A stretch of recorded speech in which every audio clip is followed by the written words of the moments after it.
Hello les potos, aujourd'hui je vais vous présenter mes analyses concernant le quatrième volet de la saga qui a rendu célèbre Pixar, Toy Story 4. Let's go!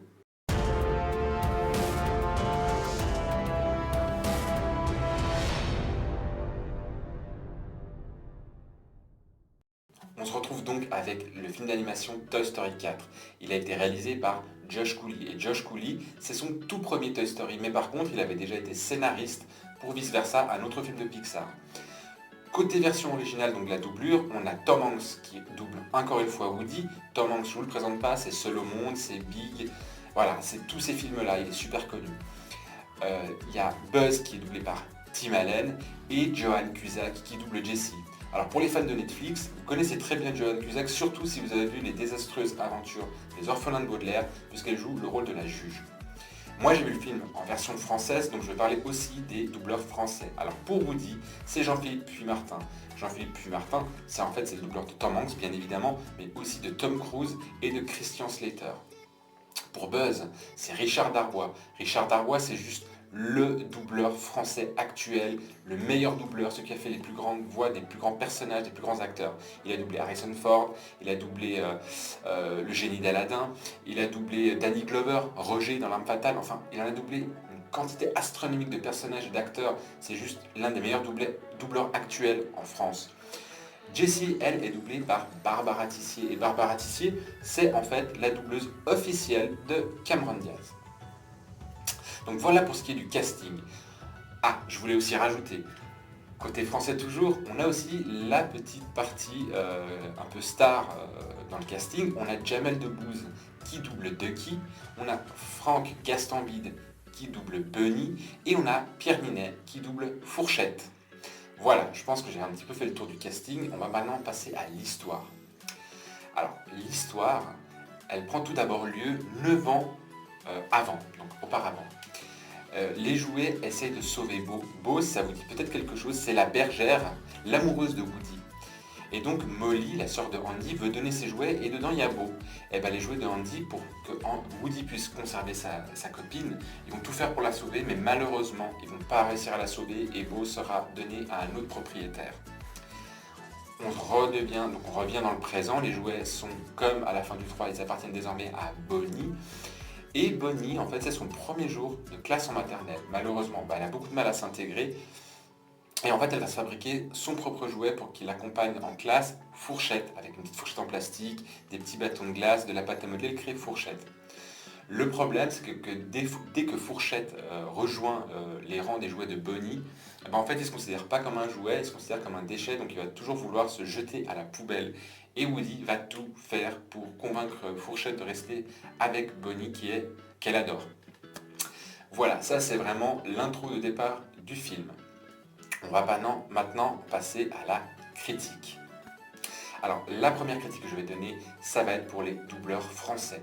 Moi, je trouve que Toy Story 4 est l'un des films d'animation surtout qui rend vraiment justice aux doubleurs français. Beaucoup de gens disent je vais regarder une version originale, c'est mieux et tout. Moi, je suis pas d'accord. Moi, je pense que les doubleurs français sont très bons et qu'il y a même des comédiens comme justement Jamel Debbouze ou Franck Gastambide qui arrivent très bien à faire le job de doubleur. Franchement, alors, il y a des gens qui je vais peut-être me faire crier dessus en me disant ouais, les versions originales c'est mieux. Moi personnellement, je trouve que Richard Darbois, Jean-Philippe Puy-Martin, Barbara Tissier, ils sont vraiment excellents et ils prouvent vraiment que le doublage français peut être aussi bon que la version originale. Une autre partie que je vais un petit peu critiquer, ça va être la partie réalisation. Et là, c'est pour moi que un petit peu ça pêche, c'est le point noir du film, je trouve, parce qu'en fait, on est dans un scénario très très très classique. On a toujours la fameuse histoire du héros ou des héros qui vont aller partir en mission de sauvetage. Et du coup, je trouve que je me suis posé la question à ce moment-là, mais est-ce que vraiment il aurait fallu faire un quatrième Toy Story? Parce qu'au final, l'arc narratif est vraiment identique au premier, au deuxième et au troisième. Là, dans le quatrième, on revient avec le classique scénario de mission de sauvetage. Heureusement, franchement heureusement, que le twist final, il est assez surprenant. Alors je ne vais pas dire que non plus c'est un twist de ouf, mais il est assez surprenant. Il réussit à quand même nous surprendre parce qu'on ne s'attend pas à ça de la fin de Toy Story. Et on a aussi donc les personnages doublés par Franck Gastambide et Jamel Debbouze, donc c'est Ducky et Bunny et Fourchette, doublés par Pierre Ninet, qui viennent vraiment apporter cette fraîcheur au film, qui viennent apporter ce côté drôle, qui vient... Voilà, heureusement qu'ils sont là, heureusement que le twist final est là et que ces personnages sont là, parce qu'en soi, le film, il est assez, je trouve, assez classique, trop classique. Et finalement, on se pose la question, est-ce qu'il valait vraiment la peine de faire un 4 ? Autre petit changement intéressant aussi, c'est la partie humain. Alors, je sais, dans le premier, par exemple, on avait Sid, qui était le mauvais garçon, il y avait sa petite sœur, Andy. Voilà, c'était vraiment les 3 humains qu'on voyait vraiment régulièrement. Dans le 2, on avait Al McWiggins, qui est le vendeur, donc le collectionneur de jouets, qui est vendeur aussi de magasins de jouets. Et dans le 3, on avait juste Andy et sa mère. Dans le 4, la présence humaine est beaucoup plus présente. On voit beaucoup Bonnie, on voit beaucoup les parents de Bonnie, chose qui est très rare parce que les parents d'Andy, on les a jamais beaucoup, voire pas du tout vus. Là, les parents de Bonnie sont assez présents dans le film, plus encore les humains en général dans le film, on les voit très très très souvent. Je trouve que là, ce côté-là, en fait, d'avoir mis les humains plus proches, plus présents, donner justement ce côté un petit peu... plus, les joueurs doivent faire plus attention à ne pas se faire découvrir, qu'ils sont animés, qu'ils sont vivants. Donc du coup, cette partie-là était très intéressante. Un des points les plus importants du film, c'est l'évolution graphique et l'évolution de l'animation. Les graphismes, surtout au niveau des travaux, des textures, au niveau du travail de la lumière, et l'animation aussi, qui était déjà très bonne avant, mais c'est surtout ça, les textures, la lumière, elle est juste... C'est bestial. C'est là où on voit vraiment que Pixar, c'est les pionniers du film d'animation. Ils sont super bons et tout. Genre, vous regardez Beau, la bergère, on voit sa peau, c'est vraiment de la porcelaine. On voit tout de suite le côté porcelaine de sa peau. Woody, on voit le côté plastique. Et quand on les met justement à côté de Beau, c'est là où on voit toute la différence. C'est vraiment le travail de la texture entre de la porcelaine, du plastique. Le jean que porte, il me semble que c'est Jessie, elle a un jean. Et vraiment, quand on regarde le jean, même vu de près, c'est super impressionnant. Et j'irai même encore plus loin. Il y a une scène, à un moment dans le film, où il y a de la lumière. Et le studio a même pensé à faire dans ce lieu clos, avec juste un halo de lumière, des particules de poussière flottées. C'est dingue, franchement, ils ont vraiment travaillé le truc. Et après, l'animation, toujours très naturelle, très fluide, très Pixar en fait. Super bien foutu. Enfin, le dernier point que je tenais quand même à mettre en avant, c'était la bande originale. Comme vous le savez, je suis super sensible aux bandes originales de jeux vidéo et de films. Et bien la bande originale, moi, encore une fois, je trouve que Pixar, ça fait un moment qui propose plus une bande originale aussi puissante que dans le premier Toy Story. Le premier Toy Story, c'est la révélation de 2 grands thèmes originaux du studio Pixar. Ici, le thème original, c'est évidemment la reprise de ces 2 thèmes qu'on a aperçus dans le premier volet, mais c'est tout. Après, il y a toujours des musiques de fond, mais elles sont complètement anecdotiques. Elles n'apportent pas cette espèce de côté vraiment savoir-faire du Pixar au niveau musical. Je trouve ça super dommage, surtout quand on sait que c'est le dernier épisode, enfin en théorie bien évidemment, mais si on part dans l'optique que c'est le dernier épisode, je trouve ça super dommage qu'ils aient pas fait une vraie bande son qui marque les esprits. Ils disent voilà le dernier de Pixar, le dernier film de Pixar, Toy Story 4, en plus le dernier de sa saga. Il apporte tout ce qu'on attend d'un Toy Story et surtout d'un dernier volet. C'est ça que j'ai trouvé un peu dommage, encore une fois. Bon, je pense que j'ai fait un peu le tour en général de la partie critique en général.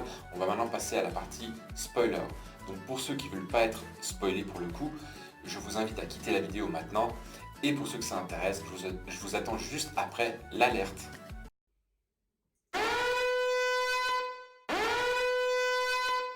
Alors, le premier élément que j'ai trouvé hyper space, encore une fois, assez décevant de ce Toy Story, c'est l'arc narratif de Toy Story 4 est quasi identique. Mais quand je dis identique, c'est identique au premier Toy Story. Je vous donne tout simplement l'exemple tout simple.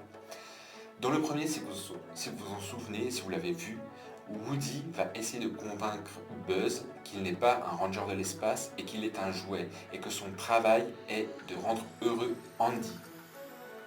Dans ce volet-là, il va se passer exactement la même chose avec Fourchette. C'est-à-dire que Woody va tout faire pour convaincre Fourchette que c'est un jouet et qu'il est là pour rendre heureuse Bonnie et non pas, et ce n'est donc pas un déchet. C'est exactement pareil.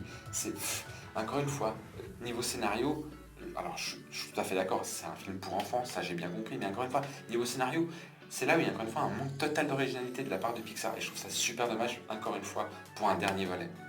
Deuxième élément important, et là c'est là où j'étais assez content, c'est que Bo la bergère, hein, qu'on avait déjà vu dans le 1, dans le 2 et dans le 3, mais de manière complètement voilà, anecdotique, elle était juste là un peu, puis c'est tout. Là, elle prend du vrai poids, puisqu'en fait, dans l'aventure du film, Woody va refaire la rencontre de Bo, et Bo va devenir un des piliers de Toy Story 4. C'est elle qui va amener Woody à changer complètement de vie à la fin du film. Et je trouvais super intéressant le personnage de Bo parce que déjà dans le premier, il n'y a pas de réel personnage féminin. Alors que Bo existait déjà, j'ai trouvé dommage qu'elle n'ait pas un peu plus de poids dans le premier. Mais du coup, George Clooney, je pense qu'il a dit, bon, ce personnage est quand même un des classiques de Toy Story, il faut lui donner du poids dans celui-là. Et du coup, il l'a vraiment très bien fait, le personnage est super sympa, il est attachant, et du coup, j'ai presque regretté qu'elle n'ait pas plus de poids auparavant, parce que le personnage, moi j'ai bien aimé le personnage de Bo. Le troisième élément que j'ai noté, c'était toujours ce côté moralisateur de la part des productions Disney. Je m'explique, souvent dans les Disney, n'importe lequel d'entre des films Disney, il y a toujours un message dedans. Et je trouve toujours les messages de Disney très pro-moralisateur, très pro, voilà ce qui est juste. Et bon, bref. En l'occurrence, ici, le message, c'est accepter que les choses ne fonctionnent pas toujours comme on voudrait et être capable de suivre le mouvement pour redonner un sens à sa vie. En gros, voilà le message. Alors, je trouve ce message très beau sur papier de nouveau, c'est très Disney, c'est très moralisateur, c'est très bien vu, tout ça. Le problème, c'est que en fait, ce message-là, dans ce Disney-là, il va à l'encontre, en tout cas au niveau de Woody, surtout pour Woody, il va complètement à l'encontre de ce qu'il était dans le 1 à 3. Ici, Woody, à la fin du film, il casse complètement ce qu'il voulait faire dans le 1, 2, 3, et en fait, il change sa vie. Je vais vous expliquer plus avec un vrai exemple, vu qu'on est dans la partie spoil, je me le permets. Dans le premier, comme dans le deuxième, comme dans le troisième, Woody voulait toujours rendre heureux Andy. À la fin du 3, Andy donne les jouets à Bonnie et il veut tout faire pour rendre heureuse Bonnie. Et là, tout à coup, à la fin du film, en fait, Woody, comme il n'est pas trop apprécié par Bonnie, c'est pas son jouet préféré, et bien en fait, il décide de quitter Bonnie. Donc du coup, de plus vouloir rendre heureuse Bonnie, et en fait d'aller dans la fête foraine, à la fin du film où ils sont dans une fête foraine, et de rester avec Bo à la fête foraine pour distribuer les jouets qu'il y a dans les fêtes foraines aux enfants qui en ont besoin, ou en tout cas aux enfants. Oui, alors oui, je suis d'accord que Woody veut absolument que chaque enfant soit heureux. Du coup, voilà, il veut que tous les enfants soient heureux, donc il distribue le jouet qui correspond au bon enfant. En gros, c'est ça à la fin. Mais je sais pas, un personnage qui a mis 3 épisodes, enfin 3 films, a toujours prôné le même message de il faut absolument qu'on ait des jouets, on est là pour rendre heureux notre propriétaire. Tout à coup, il laisse tomber complètement sa propriétaire pour faire autre chose. Alors, peut-être au niveau message, encore une fois, c'est très beau, c'est très machin, chouette, mais je trouve qu'au final, le personnage de Woody, il fait un volte-face un peu facile. Mais justement, c'est ça justement qui surprend, c'est qu'à la fin, il quitte Bonnie, alors que ça fait 3 épisodes qui nous habituent à toujours vouloir rester avec le propriétaire et le rendre heureux. Voilà. Et le dernier point que je voulais aussi noter, c'était malheureusement, c'était que les autres jouets, on les voit hyper peu, mais vraiment très très peu. Genre, dans ce film, honnêtement, le héros c'est Woody, c'est Fourchette et c'est Buzz. Jessie, on la voit vraiment une fois, et les autres, ils sont vraiment complètement absents du film. Encore une fois, c'est le dernier Toy Story. Comment on peut ne pas mettre en avant les jouets principaux de la saga? Monsieur Patate, on le voit quasi pas. Slinky, on le voit quasi pas. Bayonne, on le voit quasi pas. Rex, on les voit quasi pas. On les voit vraiment aller 5 minutes dans tout le film. Et je trouve que le 2, où justement ils allaient chercher Woody, les autres jouets étaient quand même plus présents que dans ici. Ici, ils sont vraiment anecdotiques. Je trouve ça vraiment dommage. Et, encore dernière chose que j'avais notée, c'était dans ce film-là, le méchant est plus subtil que dans les autres. C'est-à-dire que dans les autres, les méchants, à la fin, eh ben, on leur donne leur monnaie de leur pièce. Hein. Par exemple, Sid, elle devient la peur des jouets. Euh, euh, Papy Pépite du 2, lui, il se fait prendre par une gamine qui lui peint sur le visage. Hein. On voit qu'avec la Barbie dans le sac et puis qu'il va avoir quelques petites modifications graphiques. Dans le 3, on a Lotso qui est accroché sur une calandre de poids lourd. Ici, le méchant, donc c'est une méchante, c'est Gabi, une poupée, qui veut absolument avoir le boîtier vocal de Woody pour pouvoir plaire aux enfants. Bah, finalement, euh, le réalisateur voulait montrer que c'est pas parce qu'on a le rôle de méchant qu'on est méchant, c'est juste qu'on est peut-être, on se trompe peut-être dans la direction qu'on veut aller.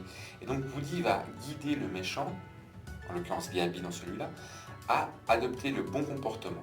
Et donc elle finira auprès d'une petite fille, et ce sera le jouet préféré de cette petite fille. Donc du coup ici le méchant finit bien, ça c'est cool. Bon voilà, je crois que j'ai un petit peu fait le tour de Toy Story 4. J'espère que vous avez kiffé la vidéo. Et si jamais c'est le cas, bah vous n'hésitez pas à vous mettre un petit pouce up. Et si vous voulez vraiment continuer l'aventure avec moi, bah, ce que vous faites, vous vous abonnez à ma chaîne, vous activez la cloche des notifications pour être au courant de mes prochaines vidéos. Sur ce, prenez soin de vous et bye bye.